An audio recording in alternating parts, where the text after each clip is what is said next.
블레셋과의 전쟁이 시작되었습니다. 사실 이 전쟁은 사울이 먼저 시작했어야 했는데요. 사울은 암몬과의 전쟁에서 승리하여 왕으로 인정을 받았지만 여전히 블레셋을 내버려 두고 있었습니다.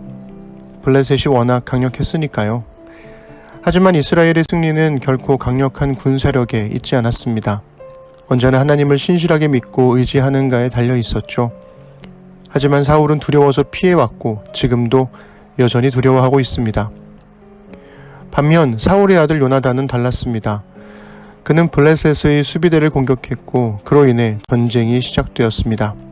그리고 모두가 두려워하고 있는 이 순간에도 요나단은 선제 공격을 시도합니다. 철제 무기와 용맹한 군사들이 가득한 블레셋을 공격하는 것은 요나단과 그의 무기를 든 병사 이렇게 단 둘뿐이었죠. 성경은 요나단의 이 공격이 얼마나 무모한 것인지를 지리적으로 설명합니다. 협곡을 사이에 둔 두 개의 바위 위에 블레셋의 진영이 있었죠. 그 사이를 지나 협곡으로 올라 공격한다는 것 자체가 말도 안 되는 겁니다. 그러나 그 말도 안 되는 공격이었기 때문에 온전히 하나님의 승리로 고백할 수 있기도 하죠. 심지어 요나단과 그의 병사는 스스로 모습을 드러냈습니다. 블레셋의 군인들은 요나단과 그의 병사를 히브리인이라 부르며 조롱했죠. 12절에서 이리 올라오라 너희에게 보여줄 것이 있다는 개역개정과 새 번역의 번역은 오역입니다. 올라오라 너희에게 본때를 보이리라 이렇게 번역하는 것이 조금 더 적절하죠. 결국 요나단과 그의 병사는 블레셋 진영을 초토화시킵니다. 3만의 병거, 6천의 기마, 모래알처럼 많은 군사를 가진 블레셋은 두려움에 갇혀버렸고 사무엘상은 그것을 헤르닷 헬로임, 즉 하나님의 떨림이라고 표현했습니다. 하나님이 보내신 크나큰 공포에 사로잡혔던 겁니다. 이런 말도 안 되는 승리가 어떻게 가능했을까요? 요나단은 이렇게 말했습니다. 주님께서 허락하시는 승리는 군대의 수가 많고 적음에 달려있지 않다. 오늘은 사무엘상 14장 1절부터 23절을 읽어드리겠습니다. 하루는 사울의 아들 요나단이 자기의 무기를 든 젊은 병사에게 말하였다. 우리가 저 건너편에 있는 블레셋 군대의 전초 부대로 건너가자. 그러나 요나단은 이 일을 자기 아버지에게는 알리지 않았다. 사울은 그때의 기브아에서 그리 멀지 않은 미그론에 있는 석류나무 아래에 머물러 있었다. 사울을 따라 나선 군인들은 그 수가 약 600명쯤 되었다. 아히야가 에봇을 입고 제사장 일을 맡고 있었는데 그는 바로 이가봇의 형제이다. 아히야의 아버지는 아히두비고 할아버지는 비느하스이고 그 윗대는 실로에서 주님을 모시던 제사장 엘리이다.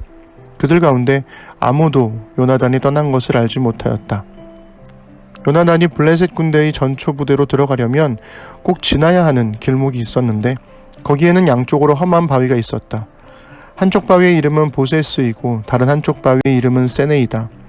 바위 하나는 북쪽에서 거대한 기둥처럼 치솟아 올라 믹마스를 바라보고 있었고 다른 하나는 남쪽에서 치솟아 올라 게발을 바라보고 있었다. 요나단이 무기를 든 젊은 병사에게 말하였다.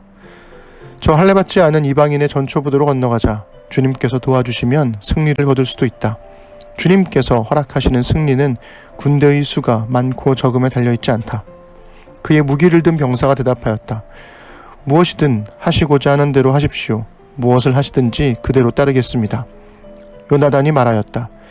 우리가 저 사람들에게로 건너가서 그들에게 우리를 드러내 보이자. 그때 그들이 우리에게 꼼짝 말고 서서 자기들이 올 때까지 기다리라고 하면 우리는 올라가지 않고 있던 그 자리에 그대로 선다. 그러나 그들이 우리를 자기들에게로 올라오라고 하면 우리는 올라간다. 이것을 주님께서 그들을 우리에게 넘겨주셨다는 징조로 알자. 그 두 사람이 블레셋 사람의 전초 부대에게 자기들을 드러내 보이니 블레셋 군인들이 소리쳤다. 저기 보아라. 히브리 사람들이 그 숨어있는 굴에서 나온다. 전초 부대의 군인들이 요나단과 그의 무기를 든 병사에게 소리쳤다. 이리로 올라오너라. 너희에게 보여줄 것이 있다. 요나단이 자기의 무기를 든 병사를 돌아보며 말하였다. 너는 나를 따라 올라오너라. 주님께서 그들을 이스라엘의 손에 넘겨주셨다. 요나단이 손과 발로 기어 올라갔고 그의 무기를 든 병사도 그 뒤를 따라 올라갔다. 요나단이 블레셋 군인들을 쳐서 쓰러뜨렸고 그의 무기를 든 병사도 그 뒤를 따라가면서 닥치는 대로 쳐 죽였다. 이렇게 요나단이 자기의 무기를 든 병사와 함께 겨릿소 한 쌍이 반나절에 갈아엎을 만한 들판에서 처음으로 쳐 죽인 사람은 20명쯤 되었다.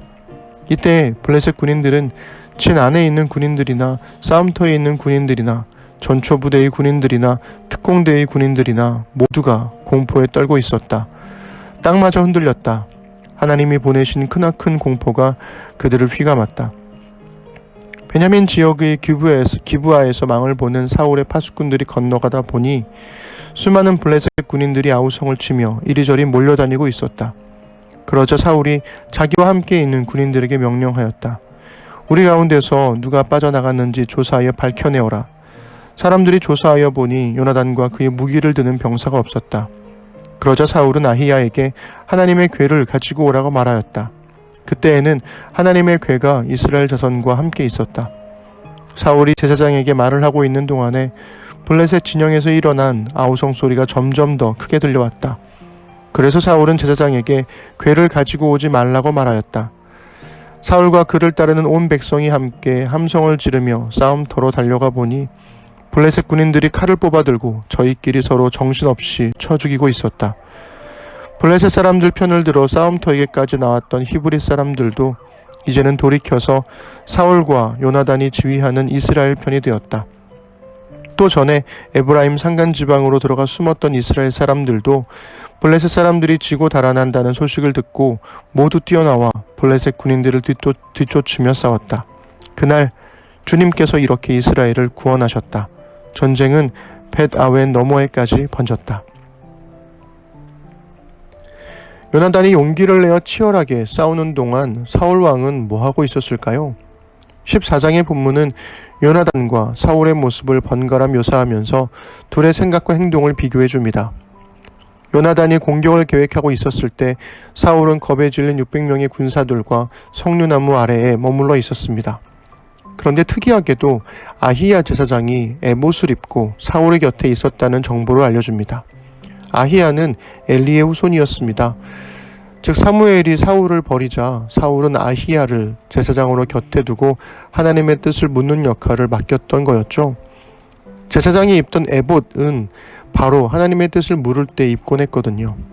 실패한 제사장의 후손과 실패한 왕이 함께 주의 뜻을 묻지만 하나님이 응답하실 리 만무합니다. 요나단이 블레셋을 공격하고 블레셋 사람들이 하나님이 보내신 크나큰 공포에 휩싸여 서로를 죽이고 있는 상황에서 사울은 뭘 했어야 할까요? 용감하게 적진으로 가 엄청난 승리를 만들고 있는 요나단을 구하러 본진을 이끌고 공격했어야 했습니다. 그런데 그는 또다시 멈춰서 하나님의 뜻을 묻죠. 개역개정과 새번역은 히브리어 본문을 따라 하나님의 궤를 가져오라고 번역했지만 헬라어 구약성경인 70인경은 에봇으로 번역했습니다.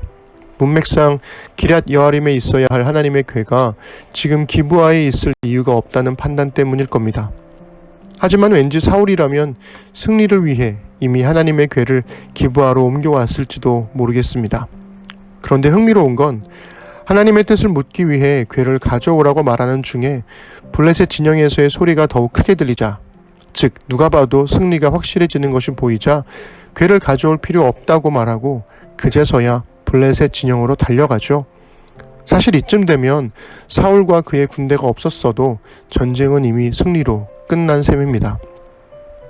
어떤 중요한 결정을 하기 전에 말씀과 기도로 하나님의 뜻을 묻는 건 중요합니다. 그러나 많은 경우에 우리는 하나님의 뜻이 분명한 경우에도 불구하고 하나님의 뜻을 묻는다는 핑계로 자신의 두려움과 주저함을 포장하려고 하죠. 사울은 전쟁을 할지 말지 주저하며 하나님의 뜻을 물었고 요나단은 하나님의 뜻이 자신을 통해 이루어지기를 바라며 전쟁터로 나아갔습니다. 하나님의 뜻을 핑계 삼아 두려움으로 주저하는 것, 이제 그런 거 우리 그만하죠.